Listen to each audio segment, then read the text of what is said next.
Okay. Good evening, everybody. Welcome to our next installment of the SMC Virtual Speaker Series, coming at you live on YouTube as well as here on Zoom. So today we have a little bit different guest from what we've had in previous sessions. This is a young man by the name of Trey Brown. He is currently in his third year at the Indiana High School Athletic Association, or IHSAA as it's dubbed. He is currently working as the coordinator of sponsorship and promotions with the IHSAA. And Trey comes to us from, you guessed it, your program. So Trey, how you doing today? I'm doing good. Thanks for, first of all, it's Dr. Sherman. Thanks for sending me that text a couple weeks ago to ask if I wanted to be on here. And Kyle, thanks for getting it set up. So I appreciate it. And all you guys that are out to work in high school athletics, listen to this guy because he can help you out and connect with him anytime. I can send you an email, we can share it, whatever, and we can get you connected. Trey, I want to start out with you. Tell us a little bit about yourself, your background. Obviously, I gave a little bit away, but tell us a little bit about your background, A, in sports, and B, just kind of how you got to where you are and what you did along the way. Yeah, so my freshman year, I actually went to IU Southeast, which is down in New Albany, Indiana, about 6 or 7 minutes from downtown Louisville. I was actually a communications major then, and I did not like the campus at all. Wanted to do something in sports, at least I thought I did. When I was in high school, I was interested in being an AD. So I talked to my AD, and I didn't want to go the education route because my mom's a teacher, and I just grew up in a school and didn't want to be a teacher. So I transferred to IUPUI my sophomore year. I was actually a business major when I first transferred to IUPUI. And then I was for a semester, I was a business major. And then in the spring, I transferred to the sports management program. And that semester, I didn't really do much. I kind of just did my classes and went home. I didn't do anything. I wasn't involved in the sports management club. I wasn't volunteering. I wasn't doing hardly anything. That summer, I guess it was the summer of 2016, is when things really started to change for me.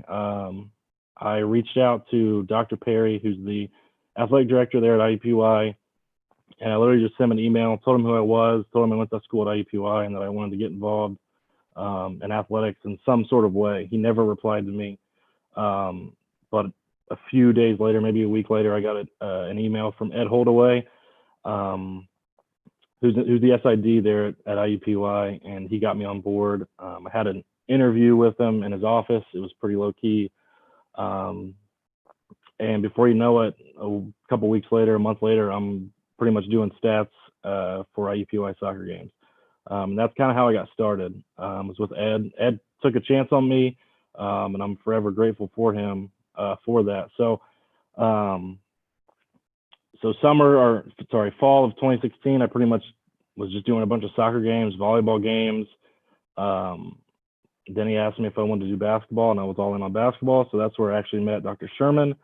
Was that winter of 2016. I was calling stats for him and Fishman and a couple of other people that do stats every now and then. But that's kind of where it all started. I'll be honest with you. So then going into the fall of 2017, I was actually with Dr. Sherman at a women's basketball game, I think, or maybe it was men's, I can't remember. And he asked me, what are you going to do this summer? And I told him I didn't have anything planned. I was just going to do what every other college kid does, probably go on vacation somewhere, do something that's not going to help me get to where I am today. But Dr. Sherman was he cared a lot about, where I wanted to go next. So he actually showed me a job. It was a guest relations job with the Indianapolis Indians. As most of you know, Dr. Sherman does do stats with the Indians as well. So he had a little bit of pull there, maybe, I don't know. Ended up getting the guest relations job there. It was just a summer gig. I worked, it seemed like every night. Built a great relationship with Eddie Aitchison there, Carrie Vick, some people, Sarah McKinney at the time. And so there was another thing on my resume. Leading into, I guess that would have been the fall of 2017, I was looking for an internship, and I knew that I had to get something for a requirement with our degree. really wanted to go the high school sports route. So actually in July, I reached out to the technology director here at the IHSA, Luke Moorhead. He had an internship available, and I reached out in July, and I wasn't even going to start my internship until January. And I basically just wanted to get out of the way. I wanted to get the interviewing out of the way. I wanted to get everything out of the way, so that way when Christmas break came, I was comfortable and I knew what I was going to be doing come January 1. So I had a phone interview. I can remember where I was. I was in the natatorium, like right outside the pool, in that long hallway, and I had about a 35 to 40-minute phone interview with Luke, and it went really good. And that fall, I actually did stats for IHSA soccer state championship. So it was really good timing, because I had a phone interview with Luke. A couple weeks later, I did I worked the state finals for soccer at Butler and at IUPUI. Got to meet Luke in person, got to meet other people within the organization, kind of told him who I was and that I was applying. And I think I got the call. I think it was like on my birthday or the day before my birthday or something, that told me that I got the internship and that I would start January 8th or whatever it was. So January 8th rolls around. I come to the IHSAA. I do an internship from January to June. And I was applying for jobs. I had applied for a job at Grand Park that I didn't get. I applied for a job at maybe the Indians that I didn't get. I was applying all over the place. I was looking towards Cincinnati because that's where I was originally from. Louisville's not that far from my hometown. So I was looking in the Midwest mostly for jobs. And then in about May or June sometime, they asked me to extend my internship another 6 months. They want to keep me around, blah, blah, blah. And then I got lucky enough that someone left, just like a different job in marketing, and I applied for it and been here ever since. So I was extremely lucky, but I definitely put in the work and was prepared for it. So explain to everybody what you mean by getting involved with stats. For instance, most of them know that that's kind of what I do on the side. What were your steps to get involved with that? Obviously, Ed gave you the opportunity, and gang that are present, drop questions in the Q&A, drop questions on the chat on YouTube, whatever you want to do as far as dropping your questions. Ask Trey. Let's quiz him. Let's destroy him on here. Right. But what about stats? Was it what Ed needed at the time, or was it something that maybe you were really interested in? Yeah, so really it was just what Ed needed at the time. I think most of the time he had a student worker doing the stats. And luck. I came in at a time where maybe somebody graduated or somebody didn't want to do it anymore, but that was the first thing he told me. He's like, hey, I can put you on soccer stats. It'll be challenging at first, but then you'll get the hang of it. And actually, I didn't mention this earlier, but so that was the fall of 2016. I actually worked the IHSA state championships for soccer that year as well. So I was 2 years running with the IHSA when it came to that. But yeah, he needed somebody to do stats, and then I guess he liked me enough to where he asked me to call for you, so you could scream at me and tell me what I'm doing wrong and stuff like that. So, and honestly, to this day, I still help out Ed with IUPUI and whenever I can, because like I said earlier, Ed and Dr. Sherman have been huge mentors to me, and I can never repay them for what they've done for me. So what other types of opportunities have you had over the course of, from that starting point in 16 to where you're at now? What other opportunities have kind of helped you try to move up along the way and meet people that you think could impact you as far as your future? Right. And so, and I can't believe I forgot this too. So piggybacking to what I said earlier, but Dr. Sherman helping me get that job in the summer with the Indians, it was crazy because the Indians end, in September. Well, Dr. Sherman's also a part of the Colts team. So he had asked me, hey, you want to come on board here? I don't know if you consider it an internship. It was mostly a game day thing where I was helping the stat department. I was in the press box at Lucas Oil Stadium with binoculars. Had a headache by the third quarter every game because those binoculars were terrible. But what I was doing was player participation. So if Andrew Luck at the time, rest in peace, if he ran out on the field, I'd mark him off that he played the game. If 78 ran on the field, he marked him off. He played in the game. And that was a great experience too, because I got to meet people up in the press box. You know, and it's kind of crazy because you meet people that, you know, you see on TV or you hear on the radio, and at the end of the day, they're just people. I mean, there's nothing to be afraid of about them. Go up, talk to them, introduce yourself. Um, these kind of people love to talk about themselves. So if you can go up and kind of, you know, butter them up a little bit, they love it. And that was a great time too. That ended around January sometime, I think, February maybe. And then my senior year, while I was doing, it was the fall of 17. I did just a part-time gig with a youth sport organization called Jumpstart Sports. I don't even know if it's still around, to be honest with you. But that was kind of it was a weird job because it was like ages 3 to 6, and I'm not a big kid person. I'm just not.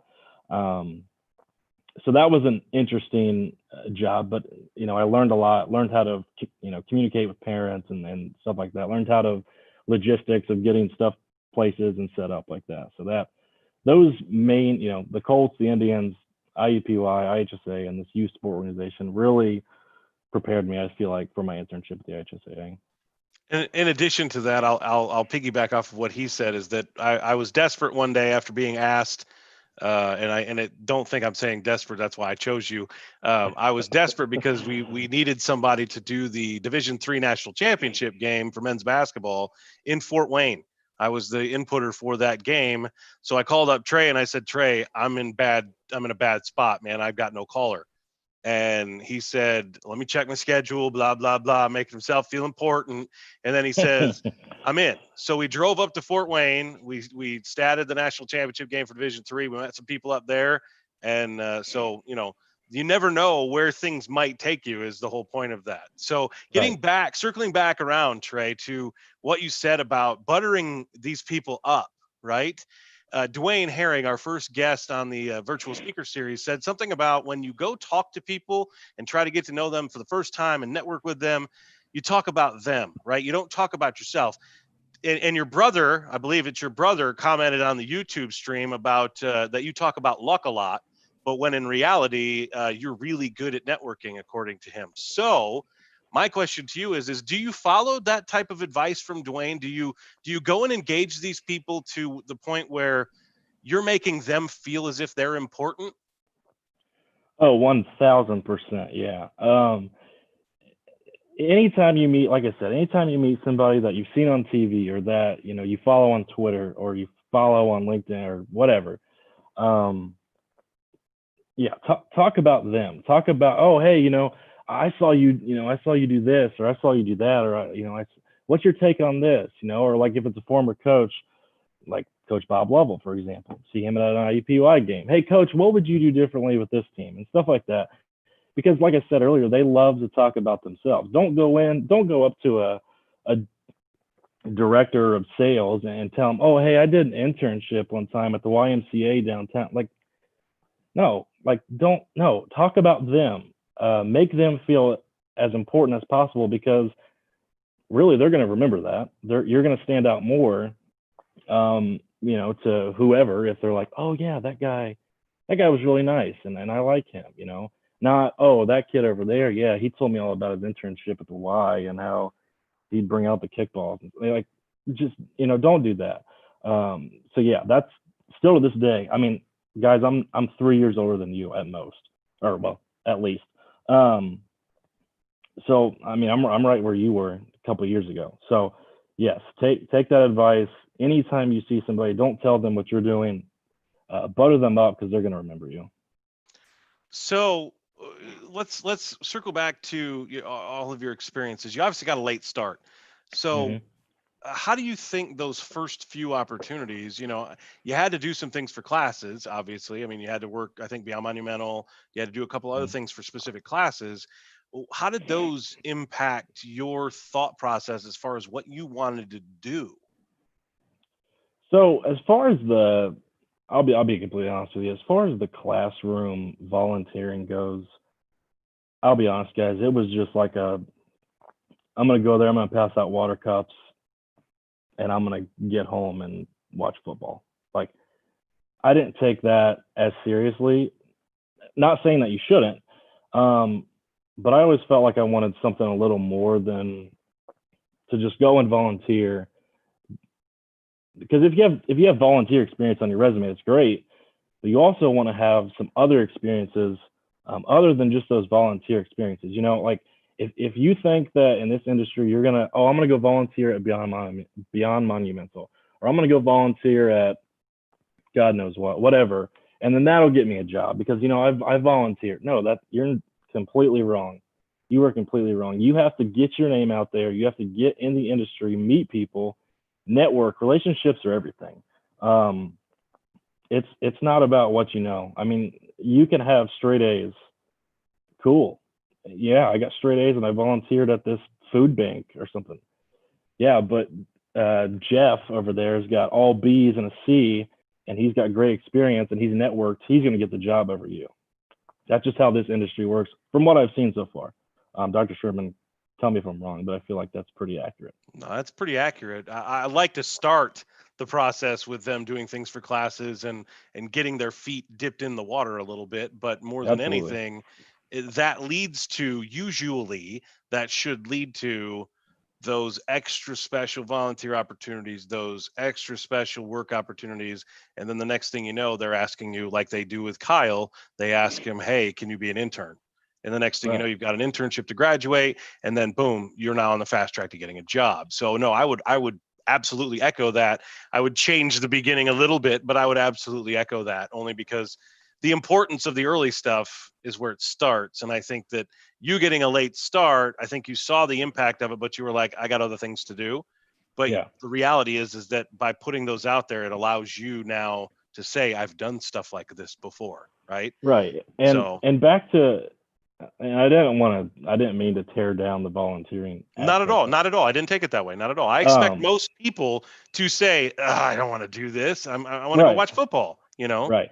At the same time, I would encourage you, though, if you're there volunteering and you're passing out water cups or whatever you're doing, when you're done there, go to a different, go to the tent and see, hey, can I help pass out bananas? Can I help pick up trash afterwards? Don't just, and that's something that I'll be honest with you, I did. I passed out cups, went home, but I think looking back on it now, I wish I would have passed out cups, then went and helped pass out medals, and then helped pick up trash and connected more with that organization. So that's one of the hardest things to do is to be able to be that person at 18, 19, 20 years old and say, I'm going to ruin my day by sitting here extra 2 hours to help pick up trash at a place that I didn't want to be in the first place. Right. Exactly.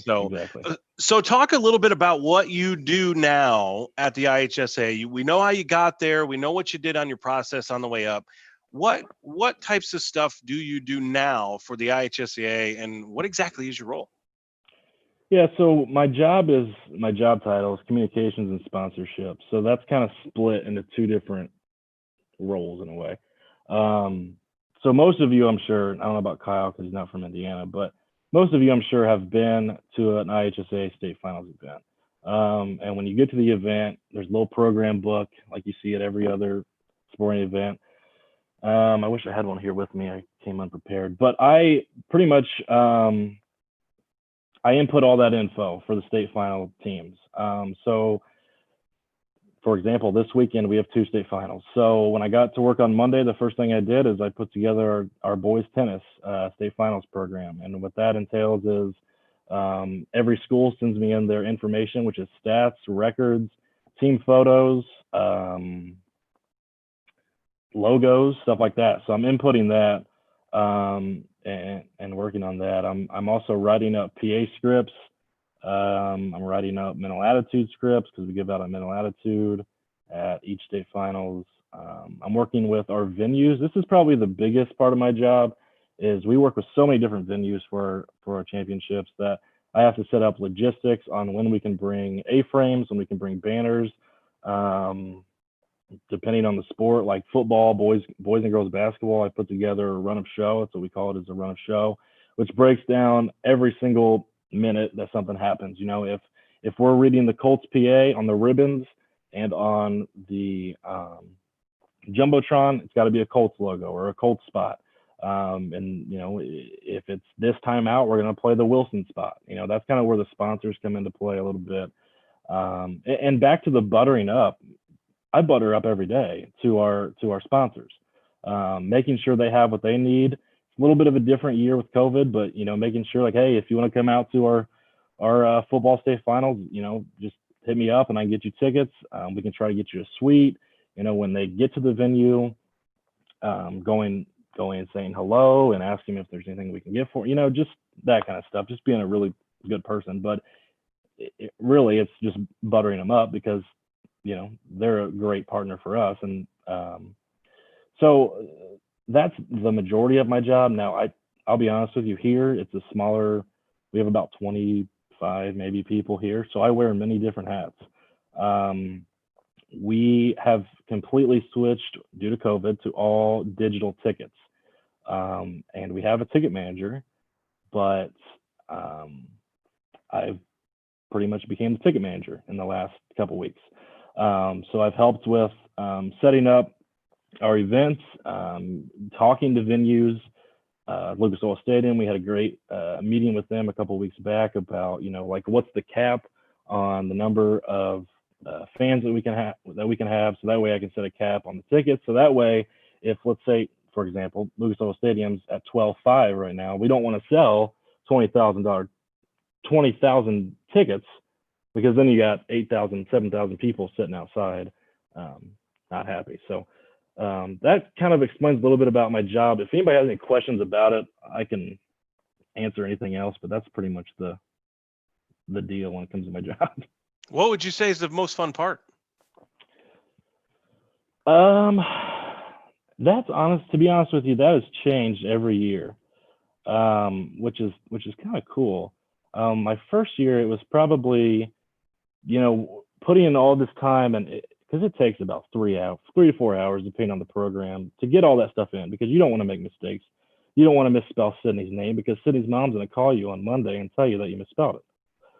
So there's a lot of attention to detail when it comes to this. So I think when I first started, you know, seeing when that program came from the printer, looking at it and being like, wow, like I put this together, like this is pretty cool. And then, you know, I think one thing that's really cool is being at a state championship and seeing all the schools and all the communities come together to pretty much, you know, root on their teams, root on their kids, stuff like that. That's a pretty cool aspect. And then I think as I've gotten older, I've really liked the sponsorship side of things, just speaking and talking with marketing directors at all these different organizations, kind of hearing how they do things, and just building a relationship like that. Because really, people that I work with every day, from a sponsor here and a sponsor there, are pretty much my friends at this point, because we've built such a great relationship. So you're a pretty big college basketball fan in Bloomington. Have you ever wanted to potentially shift your efforts into college or professional? I think I would go professional for sure. I'm sorry, I think I would go college for sure. Actually, whenever I was, this has been maybe last summer or sometime, I was actually looking hard at a job at IUPUI, because I was familiar with it. I was familiar with the people, and I really thought that's where I wanted to be. Professional maybe, but if I did professional, it'd probably be something like this, like a marketing or sponsorship role. I'm pretty open to anything, but you're right. I love IU basketball and I love Indiana University. So I would, if anything ever came up there, you best believe my application is going to be in. So. Oh, and it would change your opinion of the Assembly Hall and IU precipitously. Let's just put it at that. So why sports? What and furthermore, why IUPUI? Why did you transfer to IUPUI from where you were previously? Yes, this is pretty fun story. So, and I think Kristen already touched on it a little bit last night. So I have an older brother who's 7 years older than I am. And when I was 6 years old, so my mom's a teacher at an elementary school. I'm 6 years old. My dad is the coach of my brother's junior high basketball team at my high school. And I was 6 years old, and I was running around in a gym, and I was sitting on the bleachers with the team, and I just grew up around sports from the time that I can remember. I always had a ball in my hand or something. And I'd come home and my dad would have the Reds game on or have IU basketball on, and I pretty much just grew up. I mean, that's pretty much all we did. I'll be honest with you. Like, we watched sports. My brother and I would play basketball outside till it got dark. We'd throw a football. We'd do anything we could sport related. When I got to high school, I was, I don't know if you would say successful, but I got to play varsity in a couple sports, and I thought that was pretty cool. So I wanted to stay involved in sports somehow. Don't really know what I was thinking when I went to IHSA Role. I really don't. But when I was down there, I texted my family one night, I can remember, and I was like, look, I'm not happy here. I don't want to be here. And it's actually a funny story how I ended up in Indy. My brother and sister-in-law, they live over in Geist, and they had mentioned, why don't you just come to IUPUI? I mean, you can live here for free. You can go to IUPUI and you'll hopefully be a little bit happier here in the city. So I went to IUPUI, and as I mentioned earlier, I was a business major, and I remember I had a class. It was K201, which is like your Excel and all that stuff kind of class. And I sat next to a kid who was a sports management major. And if I wouldn't have sat next to him, I'd probably be doing finance or God knows what somewhere else. But I sat next to him, and we were just getting to know each other a little bit. He told me he was a sports management major, told me he wanted to go in to be a high school athletic director. And that completely, from the time he told me that, I was like, all right, I'm switching. And it was like literally the next week I went to the NAT and was talking to Jenna Rayner, I think is who I spoke to. Yep, Jana. Yep. Yeah, and I just told her, like, look, like, this is what I want to do. And when I got in, and especially that summer when I got in with IUPUI, that's when I knew I made the right choice. So who is the student?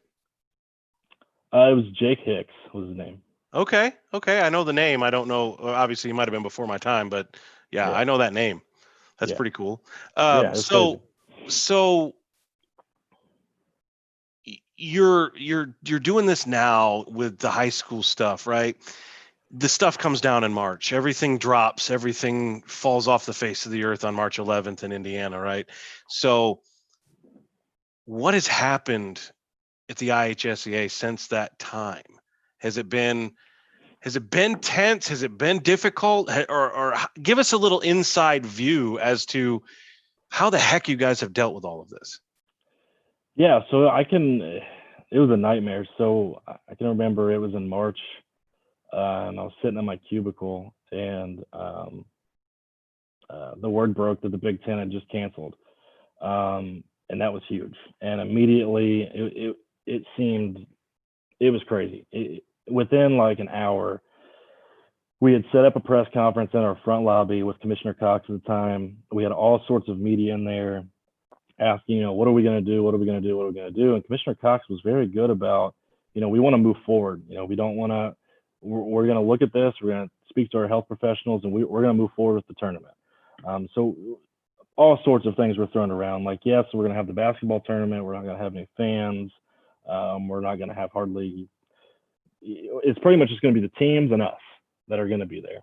And then some more things happened, and they just had to cancel it. So we actually we weren't furloughed, thankfully, but we worked from home from about March to June 1st. And so we're missing the rest of winter. We're missing all of the spring. So I'll be honest with you, it was pretty dead.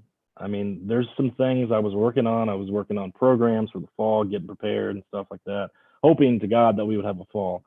But it was pretty dead. And when we got back in June, we got right back to work like we'd never left, because we can't just sit around. We got to prepare like the fall is going to be here. So and it was a really weird time because Commissioner Cox had retired and then Commissioner Neidig came in. So it was all this at once. It was a nightmare.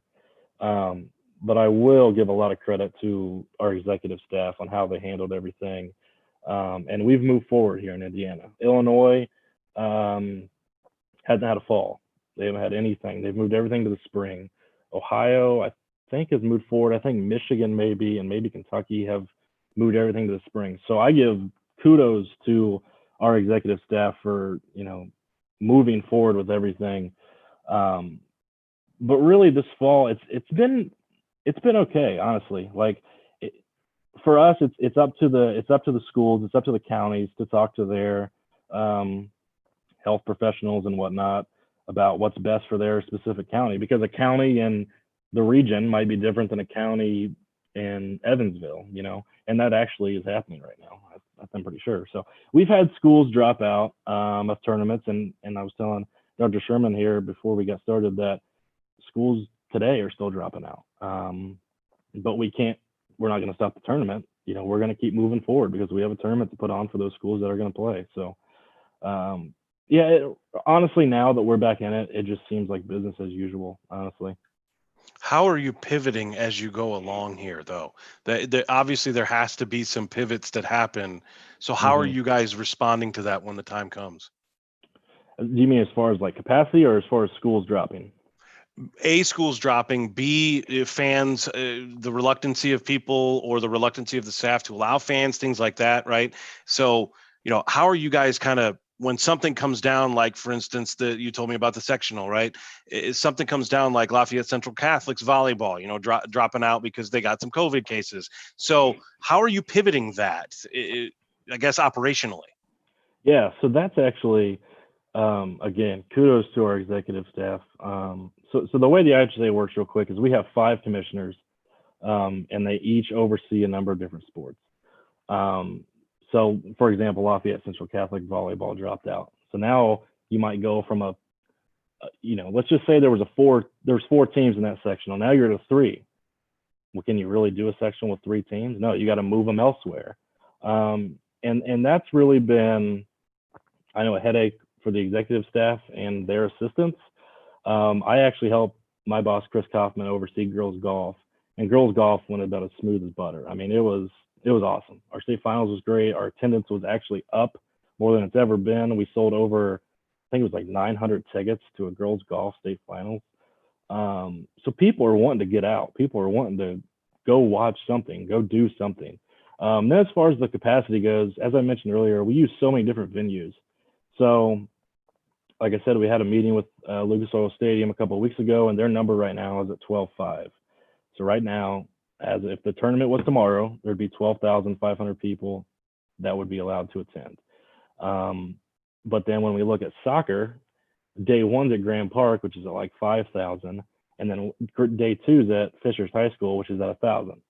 So that's definitely probably been the most challenging part, to be honest with you. And now that we've moved on to this digital ticketing, that's extremely tough as well, because grandma and grandpa don't want to use their phone. They want to pay cash because I've got cash and got to deal with all that and remind them, this is why we're doing this. And they don't want to deal with cash. We don't want to deal with cash, and so on and so forth. So it's actually been, like I said, we've only had girls golf and it went really smooth.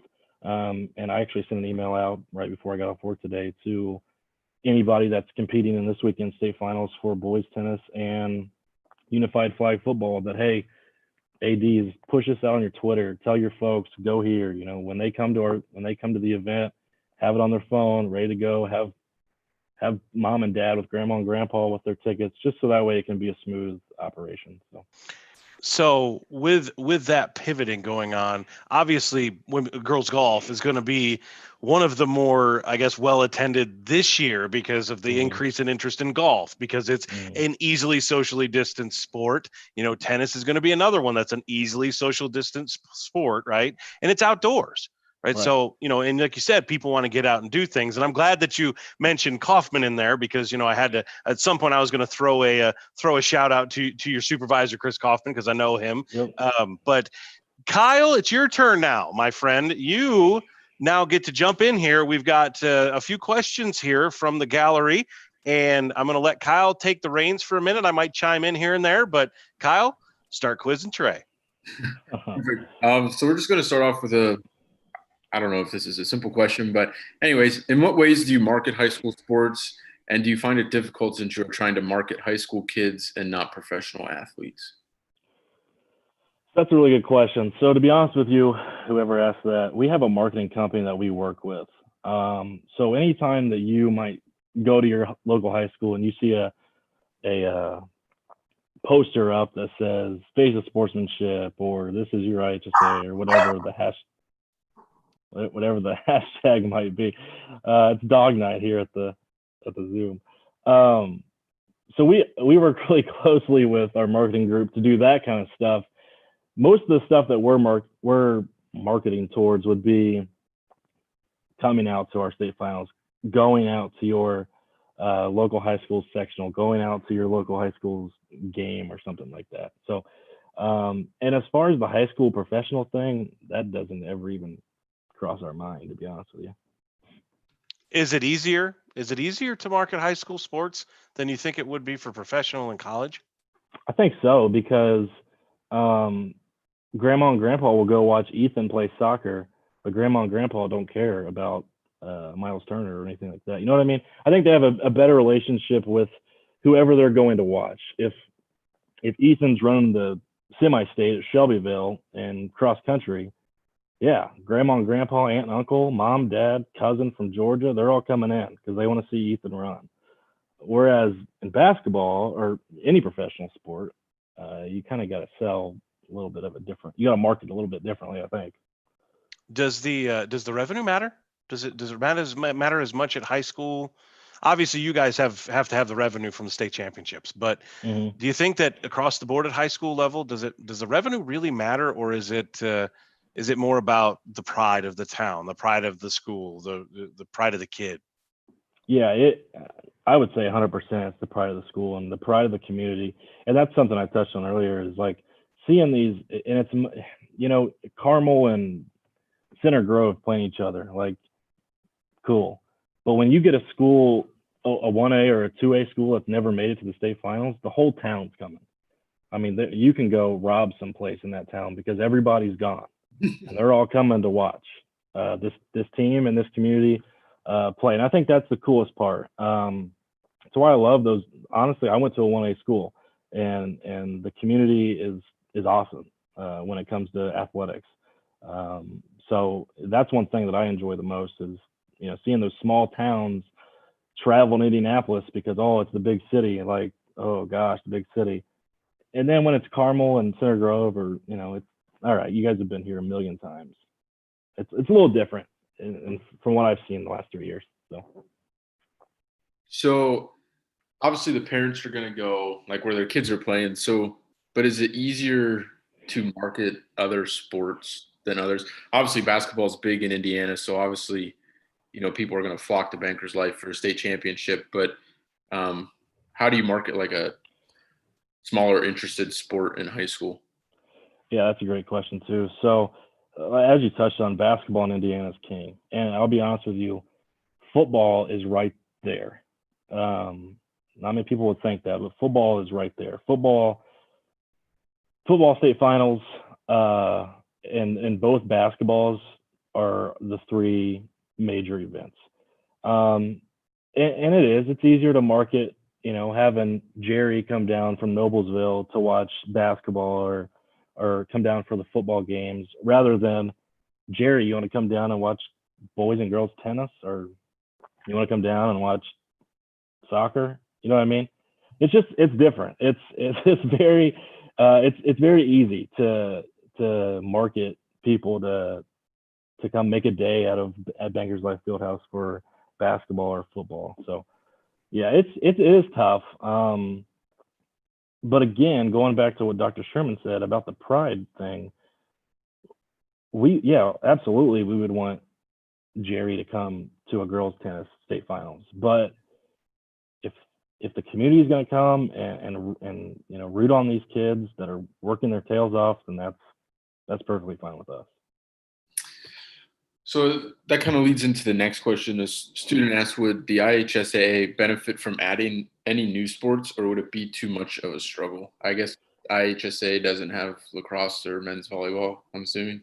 I Correct. don't.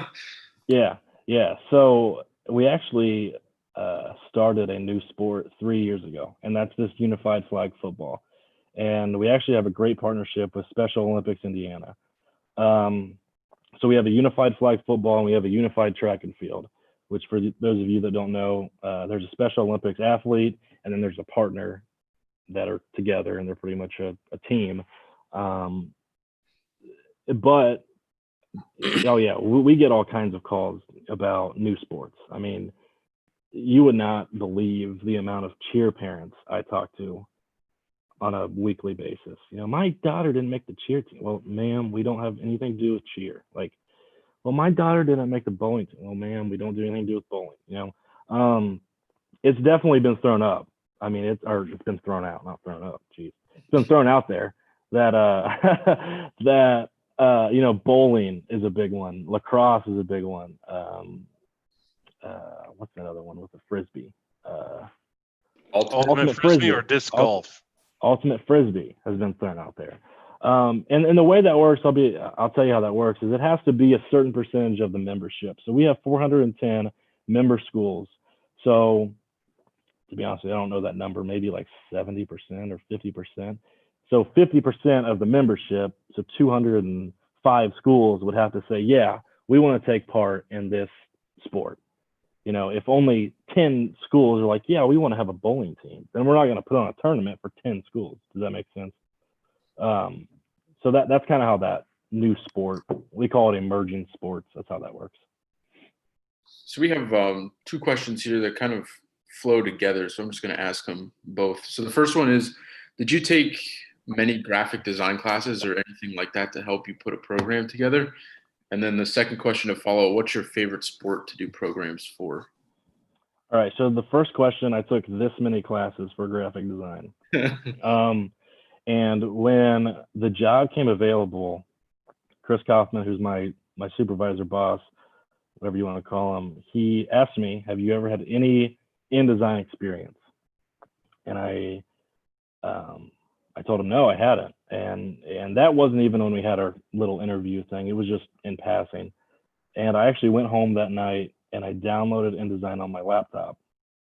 And I watched YouTube videos and I figured out how it flows, how it works. And I made like a little pamphlet, I can remember, in my college apartment. I had InDesign, I made a little pamphlet, tried to get familiar with it. And when I went into the interview in a week, he asked the same question, do you have any experience in InDesign? Well, now I kind of do. I told him, no, I hadn't. But I went home last week when you mentioned it, and I downloaded InDesign and Photoshop and everything else, and I've been practicing in it and trying to get familiar with it. And I'll be honest with you, when I accepted the job, that was very nerve-wracking for me. I was like, God, like, I don't know how to insert a picture or anything, but YouTube is king and has helped me keep a job for 3 years. So, but now I'm pretty comfortable within it. And then the other question, what was my favorite program to do? Yeah, like what's your favorite sport to do programs for? Oh man, that's a great question. Probably basketball. But I'll throw one out there that's probably surprising to you, is like a wrestling. Wrestling. Oh, that's another state finals. That's just like crazy amount of people that come.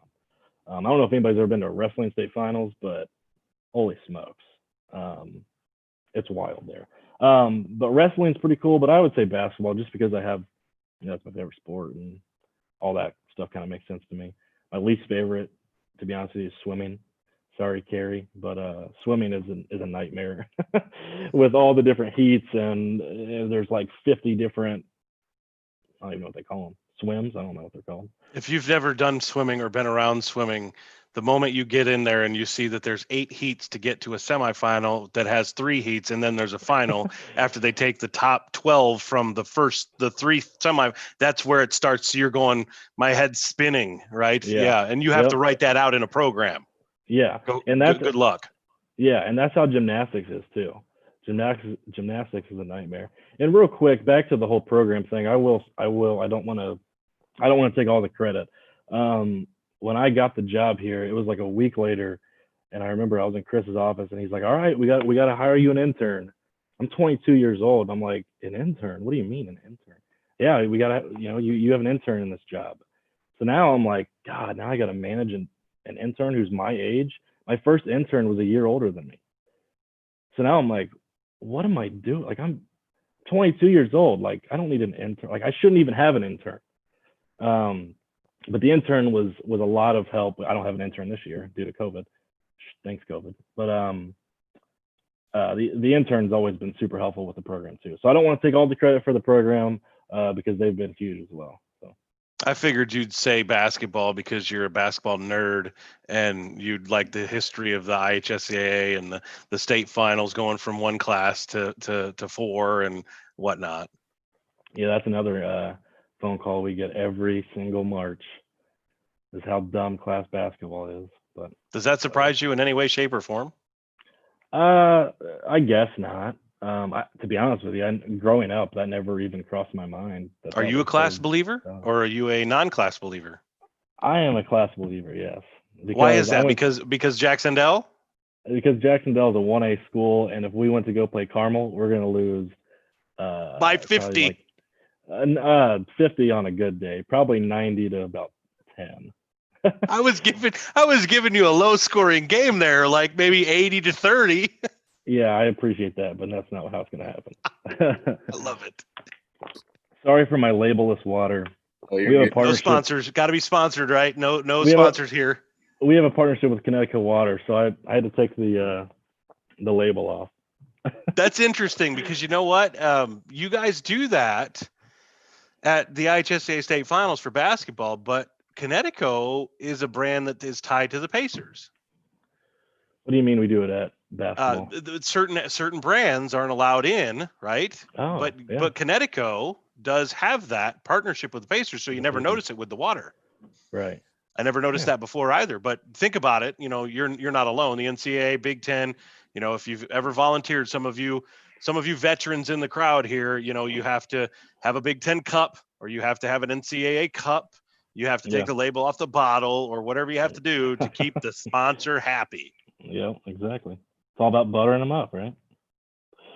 Good call. All right, Kyle, what's up? So I actually have a question. So coming from Pennsylvania, we do, playoffs differently for each sport, and only a certain amount of teams make it. So for, we'll say for football, if you have like 16 teams in your conference, like only the top 8 make it. So why in Indiana does every team make it to playoffs? That is a phenomenal question, Kyle. I never would have heard it from you. I thought I would have heard it from an Indy kid. It's always bothered me since I came here because you can have a team that's won 0 games and still make playoffs. So what's the reason for a regular season? That's a great question.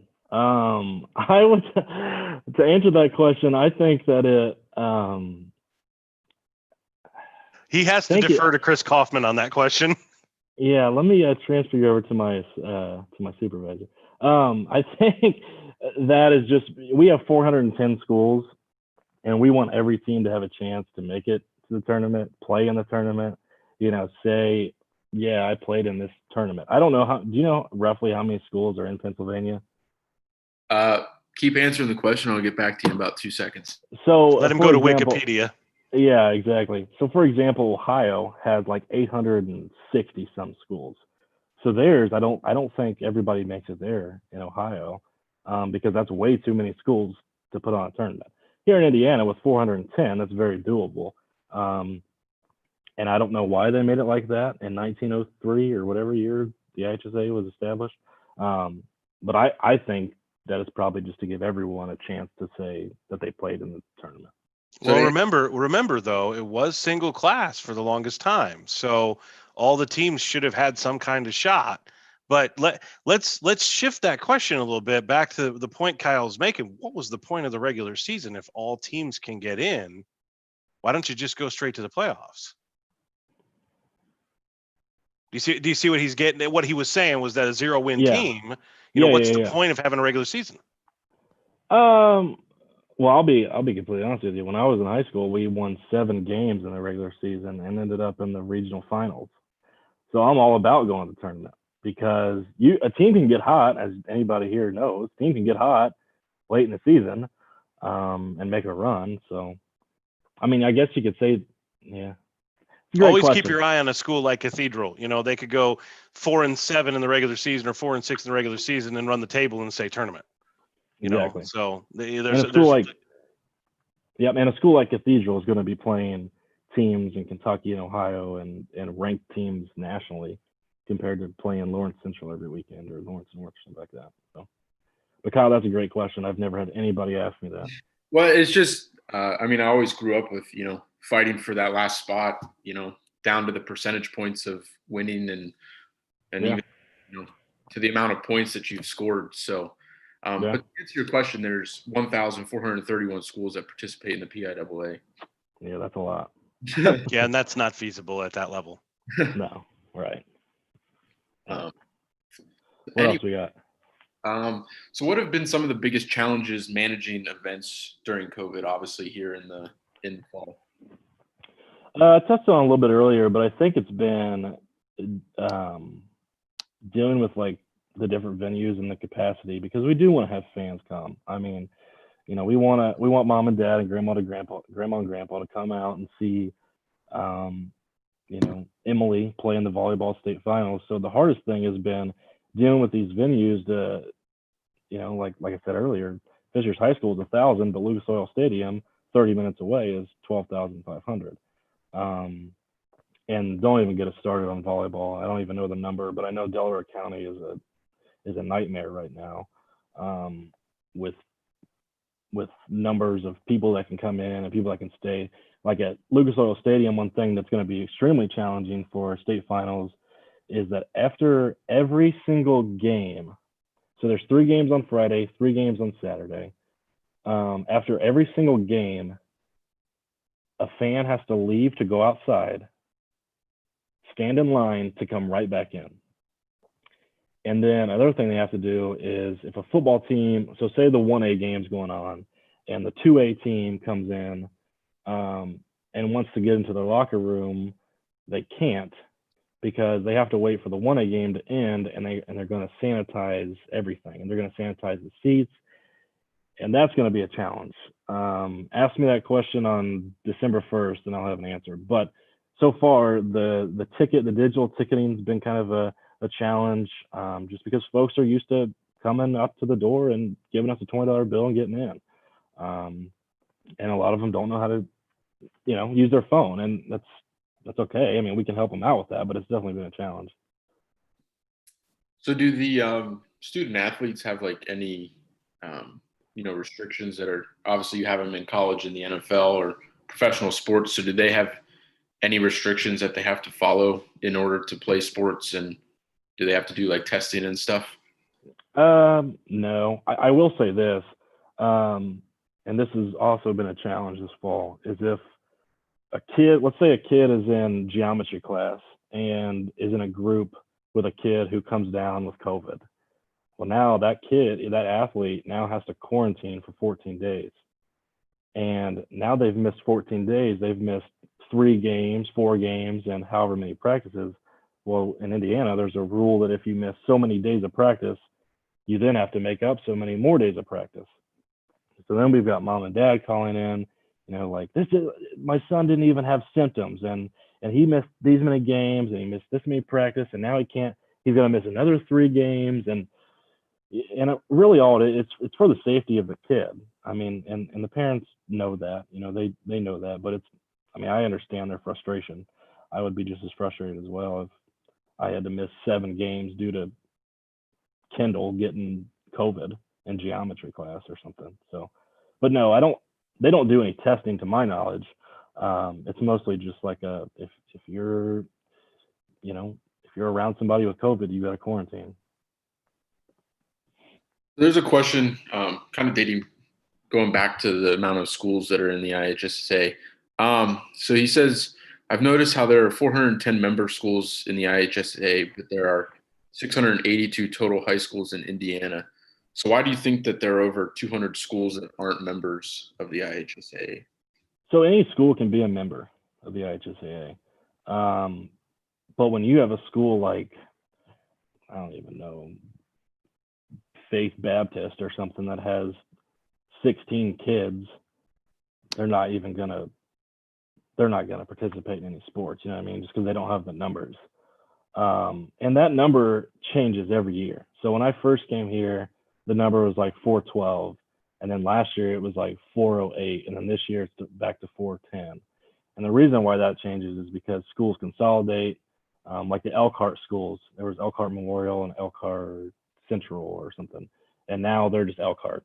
So that goes from 2 schools to 1 school. So that number changes all the time. Like the Hammond schools, there's like 50 of them up there. But next year, they're all going to Hammond High School. Or there might be like 2 other ones, but so then we'll technically lose like 3 member schools.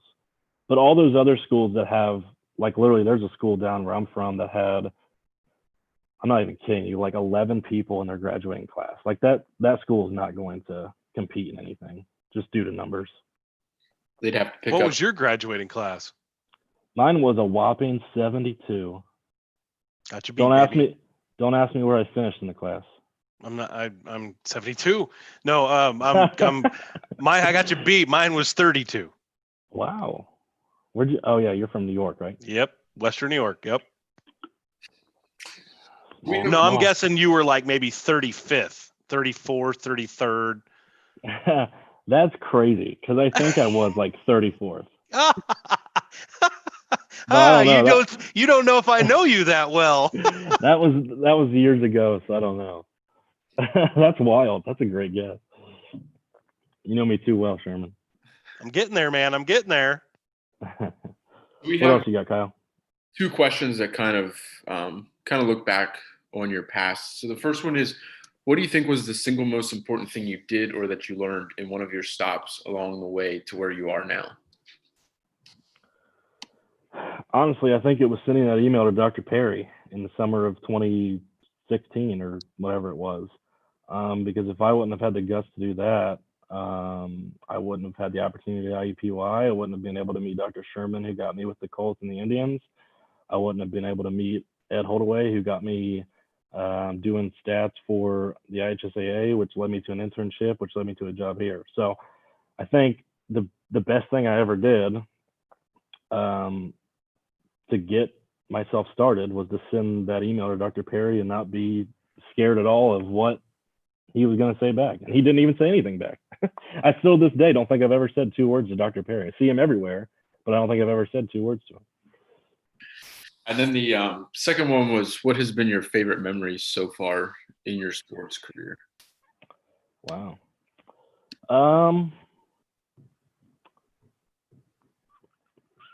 Division III national championship game. The drive. I'm just kidding.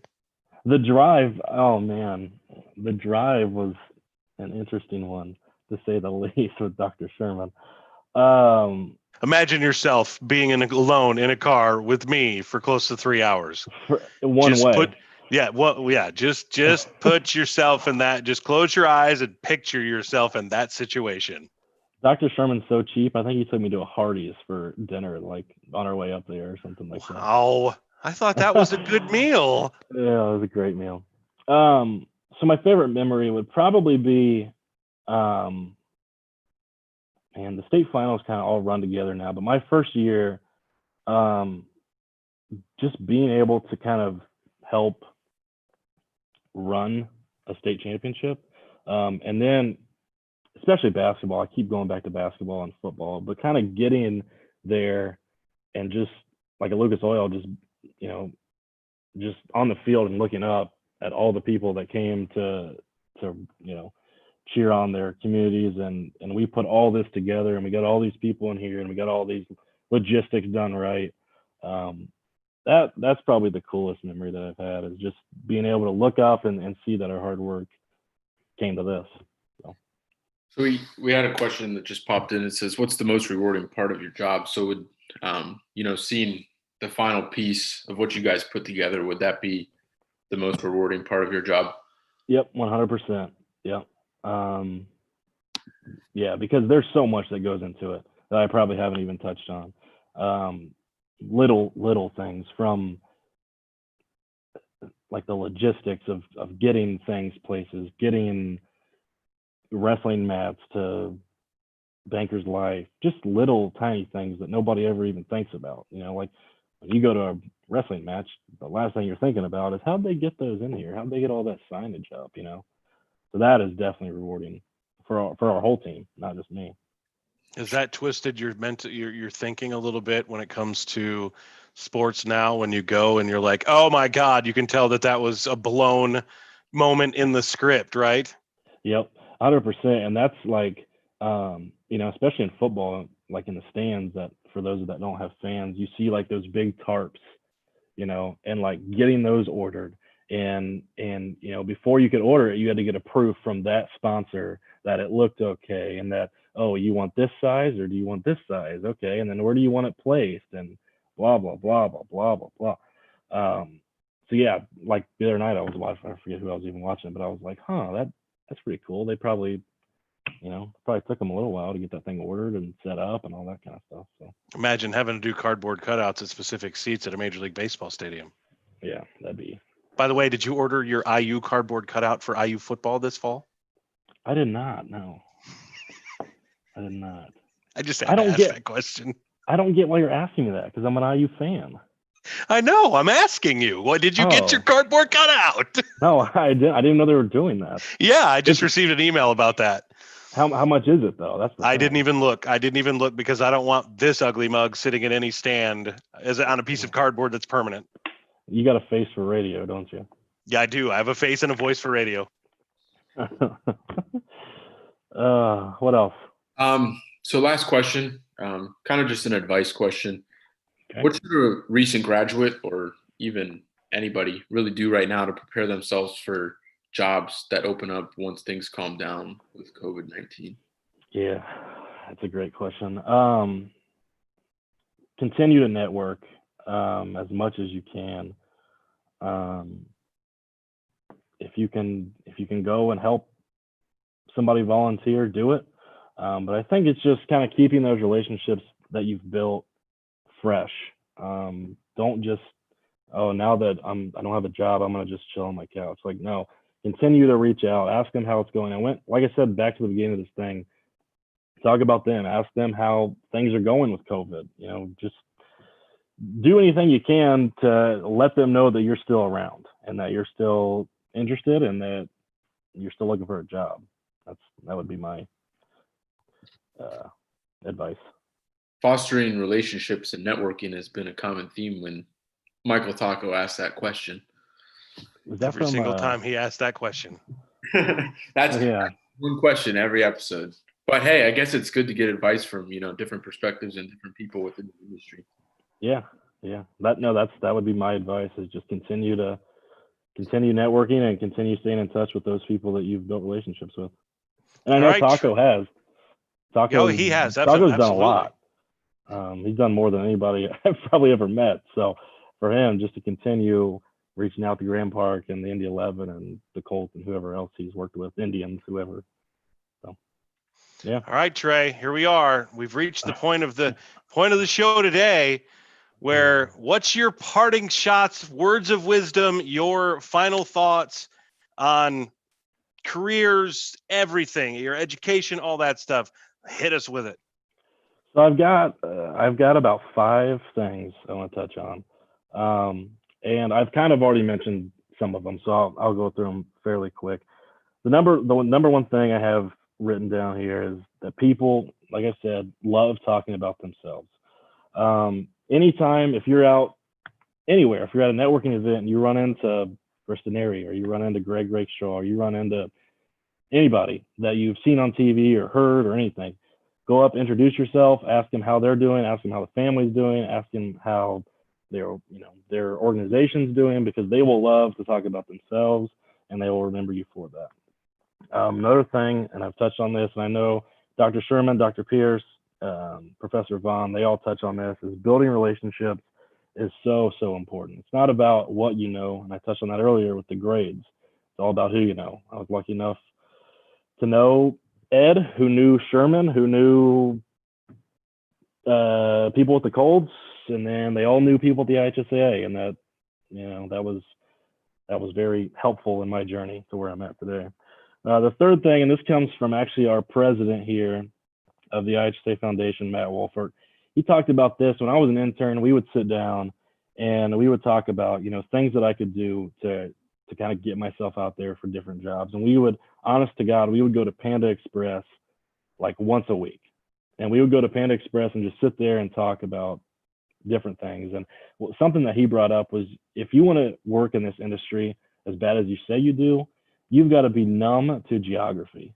By that what I mean by that is, if you grew up in Indianapolis and you want to live in Avon, then you have about 20 organizations that you can apply to here that probably aren't going to be hiring.